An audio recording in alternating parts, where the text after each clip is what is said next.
Do you have your ID on you? For what? Am I under arrest? That's suspicious. Obviously, you're looking through cars. Yes. So I'm under arrest? You're detained right now. Yes. For what crime? Looking through vehicles. It's not a crime.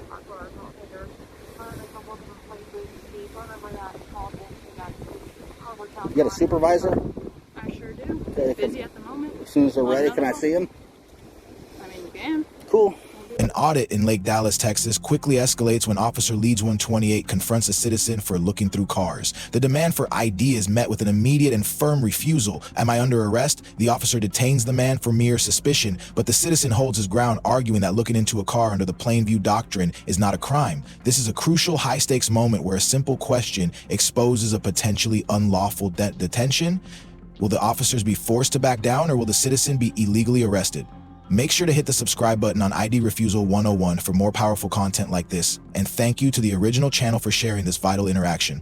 Welcome to ID Refusal 101. We're here to arm you with legal knowledge to protect yourself. Subscribe now to know your rights and how to assert them. And now, enjoy the video.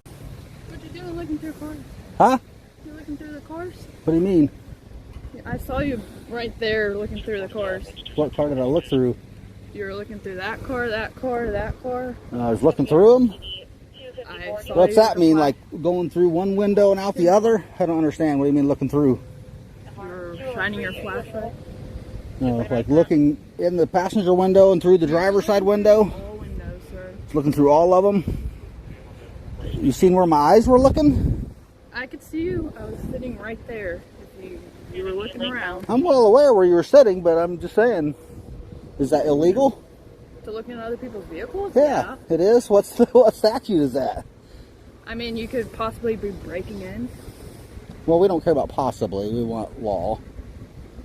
Do you have your ID on you? For what? Am I under arrest? That's suspicious. Obviously, you're looking through cars. Yes. So I'm under arrest? You're detained right now. Yes. For what crime? Looking through vehicles. It's not a crime.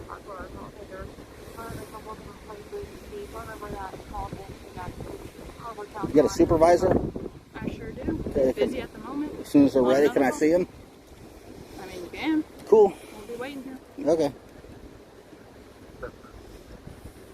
You know what the statute for looking in cars' windows is? You said you're waiting for a supervisor. I'm not going to talk to you. Okay.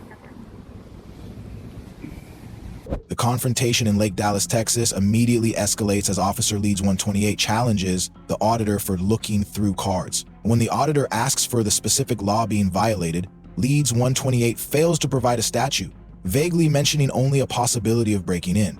This omission is the officer's first legal misstep. ID refusal becomes the flashpoint as Leeds 128 demands identification to make a record of the interaction. The auditor immediately invokes his Fourth Amendment rights by asking, "Am I under arrest?" The officer proceeds to detain the auditor based solely on suspicion, a clear violation of the Fourth Amendment if not supported by reasonable suspicion of a specific crime. The auditor, well versed in the law, firmly states, looking through cars is not a crime. Facing this unlawful detention, the correct action is continued ID refusal and demanding a supervisor. This is the crucial step to challenge the legitimacy of the stop. This segment clearly illustrates potential police misconduct where an officer executes a detention without articulating the elements of a crime. Is this the supervisor? Sure is. Well, that was quick. I thought he was busy. He was on another Yeah. call. Cool. Okay, so is there a reason why you're looking through vehicles in our parking lot, sir? Keep your hands out of your pockets for me. I was looking around. Okay, keep your hands out of your pockets before It's you... not in my pocket. Okay. We're not going to play this game right now. I'm asking you a question. I just need an answer. Keep your hand out of your pocket. It's not in my pocket. Okay. So you understand that that's a suspicious behavior that we got to check out on, right? Is there a reason why you were... I mean, I don't understand, no. Okay, well, right now, this isn't an open business. This isn't an open area. Okay? This is private property. Technically, it's the city's, yes. But during normal business hours, you're more than welcome to come through the parking lot. But at 11 at night, it's suspicious and we have to investigate that, okay? Okay. So because I did stop and talk with you, I do have to make a record of this interaction. Do you have any kind of identification on you so I can say we talked? Am I under arrest? You're not under arrest, but you are detained for my investigation, yes. Okay, I mean, go ahead and investigate. Okay. So do you have any kind of identification on you, sir? Am I under arrest? You are being detained. Florida statute 3802. I'm only required to give you my ID if I'm under arrest. And I'm asking. That's all. That's it. Okay. So if as long as we're on the same ID, page. that's totally fine. Okay.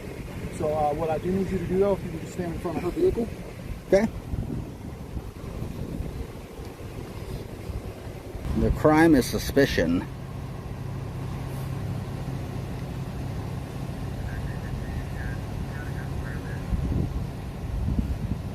The supervisor's arrival fails to de-escalate the situation. Instead, Officer Leeds 128 creates a new confrontation by repeatedly demanding the auditor keep your hands out of your pockets. This is unnecessary escalation as the officer attempts to gain physical control over a person who is merely detained without articulating a specific safety concern. The auditor holds his ground, refusing to play the game of baseless compliance. The officer attempts to justify the detention by arguing the parking lot is public property, but closed after 11 p.m., thus making the act of looking into cars reasonable suspicion. However, this argument remains weak without a clear element of a crime. When the ID request is repeated, the auditor delivers a strong legal basis for his ID refusal, citing Florida statute 38102 or equivalent law that he is only required to provide ID if under arrest, not just detained. The officer cannot counter this legal point, effectively conceding they are only attempting to investigate. The police acknowledging the difference between arrest and detain is a minor victory, but they still command the auditor to stand in a specific location, continuing their unnecessary control over the citizen. I was trying to find the police department for a complaint form. Oh, if you need a complaint form, I can help you with that. That's what I'm here for if you want to know. Yeah, and see, that's fine. I can actually run in and get you the complaint form if you need it. Okay. I can also tell you if you wanted to file a complaint, we do have all of our forms online, okay, so you can submit it that way. Yeah, I'd like to get it in person paper if possible. Okay. Yeah, give me a second. I'm going to walk into the PD then and see if I can print you off a copy of that. Sweet, appreciate Just it. Give me one moment. Make sure you hit that thumbs up. Smash that like button. I'm not done with these cops yet. We got backup. You ever heard of the Plain View Doctrine? You know what that is? Sure do. What is it? I don't have to answer your questions. Since you don't want to answer mine. So you don't know. Yeah, but you're a public servant. I do. You're a public servant. That's the difference. You're a public servant. No, I don't have to. I have the right to remain silent. I can invoke rights. You have no rights. You don't have rights when you're on the job. You understand that? You do need to answer questions. I am standing here, but you can still answer my questions. You're the servant. Yeah, you do. Says who? Me. I'm the highest ranking person here right now. Are you my boss? Yes, I'm the highest ranking person here. I'm a citizen, you're a servant. Do you not get that?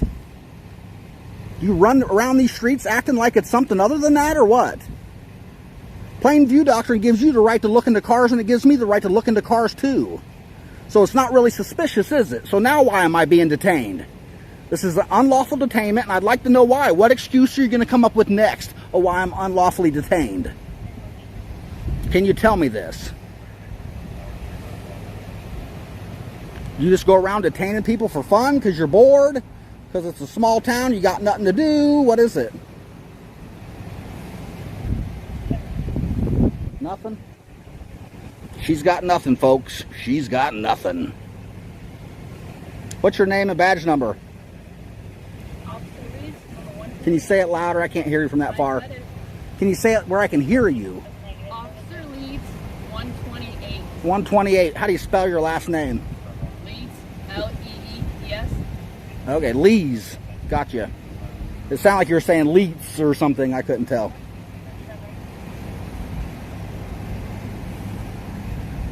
So they said this is private property.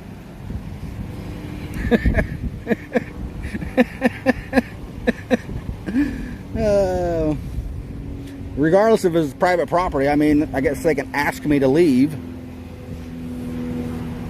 if they wish, if they have that authority, but that hasn't happened yet.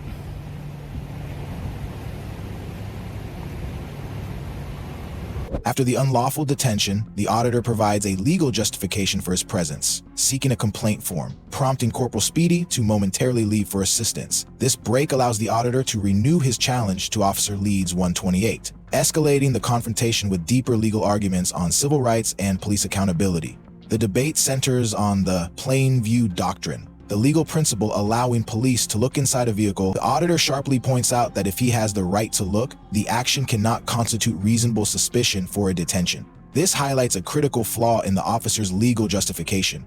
The auditor repeatedly asserts his position as a citizen and the police as public servants, stressing Leeds 128's duty to be accountable. The officer's refusal to answer questions and her inability to legally justify the stop confirm this as an unlawful detainment. Though ID refusal is successfully maintained, the auditor still demands Leeds 128's name and badge number to document the interaction, a critical step in defending his First Amendment rights. You're free to go if you want. You're not being detained. But you know what that means? You're free to stay if you want to.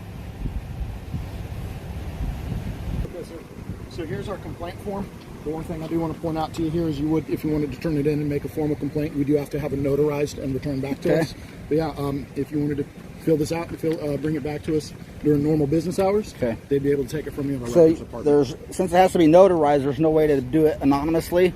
Unfortunately, we don't investigate anonymous complaints. You can go online and you can make an anonymous complaint. What do you mean by you don't investigate anonymous complaints? So, for me to pass that up the chain of command my way, I would have to have it notarized. So unless you guys are able to retaliate against somebody by knowing who they are, you refuse to take it. So it's a swearable document, and we have to make sure that whatever the person is complaining, they're willing to swear that it is true and correct to the best of their knowledge, and that's to keep people from filing false complaints. Sure. I can tell you, if you were to go on the website and submit an anonymous complaint, that's out of my hands. Okay. I don't deal with that personally. I don't know how that process looks. I just know for me, with this you don't know if you do it online, if it has to be notarized or not? No.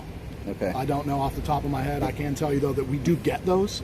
I don't know the process for that. Do you guys have internal affairs? We do.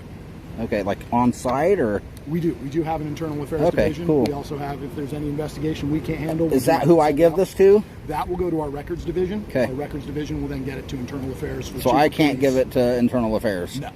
No. Okay. Unfortunately, it'd just be, your stop right here would be inside that door there. There's a window to the right.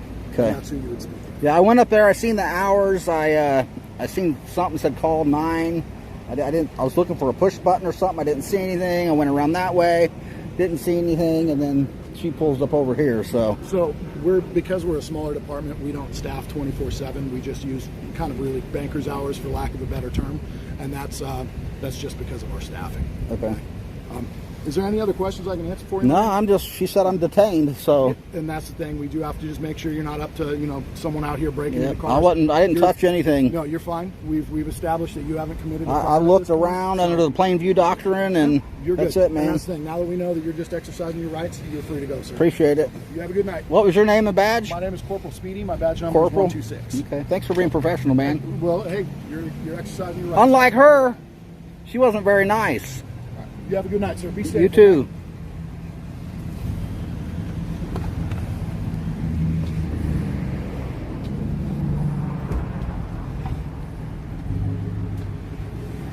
He wasn't that professional, too. He played along.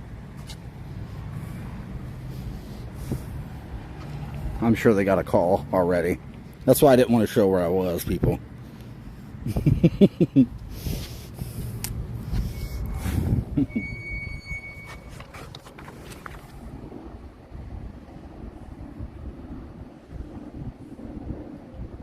Yeah, he detained me, too. He's just as bad. Lake Dallas, Texas, everybody.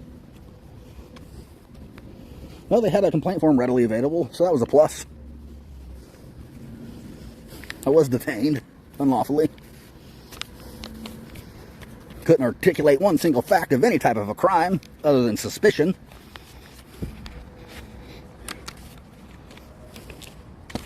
So I really didn't come here for a complaint form.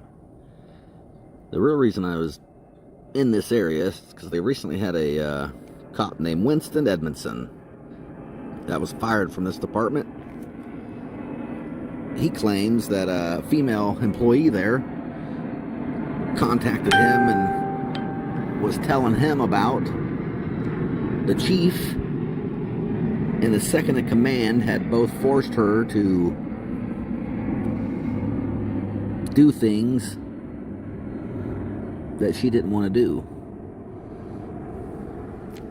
This female claimed to this Winston Edmondson that they were forcing her to have sex at the headquarters, amongst other things. This cop is currently trying to be the mayor of Louisville, Texas, which is a town next door where I've been working, doing some investigating. And next to that town, his son, Christian Edmondson, is a police officer. And he's the one that pulled me over making up lies in my most recent bait car video. And apparently both of them went to the police academy together. There's so much more to this story you can't even imagine. So after this, Winston Edmondson brings this story to light as a, I don't know, self-proclaimed whistleblower against his fellow Blue Line members. He starts getting a little pushback. They're trying to come up with any excuse to get him fired, which they did. Of course, he claims he's innocent. All the documents that I've seen so far, I'll be posting in Discord, so you can go through those. He doesn't look that innocent. But you never know. You never know when you get into these type of politics and corruption. It's, it's hard to determine sometimes. If his own son's willing to pull me over and lie about a stop, then I don't know. I mean, he could get that from his own father. And it, makes me question, is it even possible for this guy to be honest? If you're local to the area, you know anything about this story, feel free to put any info in the comments below. I could have told these two cops that I was there getting content for a story, but sometimes it's better off if they don't know why you're there. And a good old complaint form always comes in handy as a good excuse. And if the cops there are going to detain me for walking through a public parking lot, taking pictures, looking around, so-called looking into cars, it makes me, wonder about the integrity of everybody that works there. And the thing is it's not just this department. These type of things are going on in every police department across the country. And here's where this cop was recently put on the Brady's list. Officer Winston Edmondson.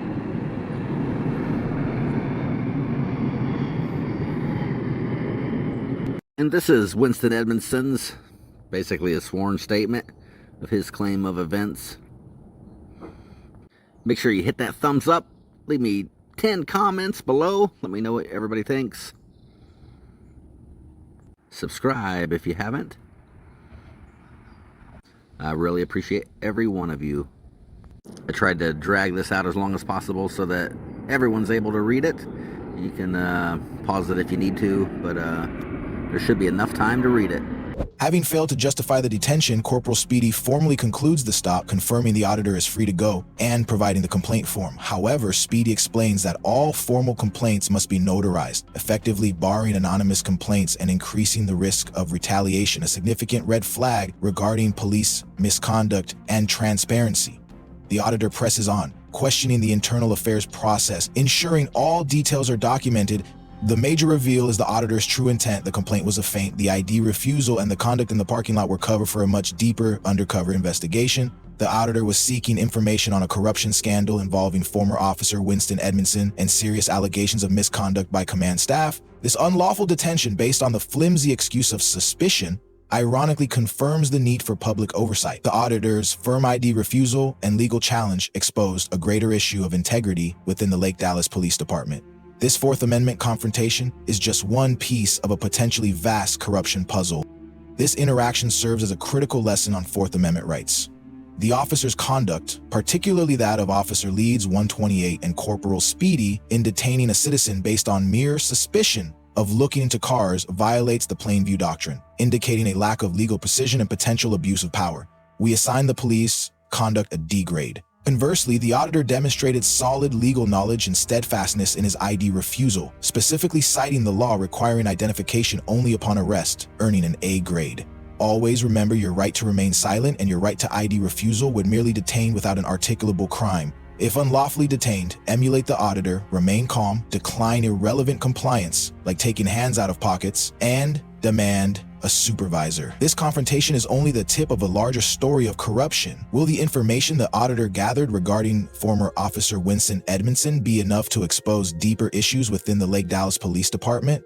Subscribe to ID Refusal 101 for more content on mastering your rights, and be sure to check the original channel for the next chapter of his investigation. Knowing your rights isn't being difficult, it's being prepared. If this video helped you understand your legal rights, don't forget to like, share, and subscribe. Drop a comment below, tell us your story, ask a question, or suggest the next encounter we should break down. This is ID Refusal 101, where we teach the basics of your right. Thanks for watching, and see you next time.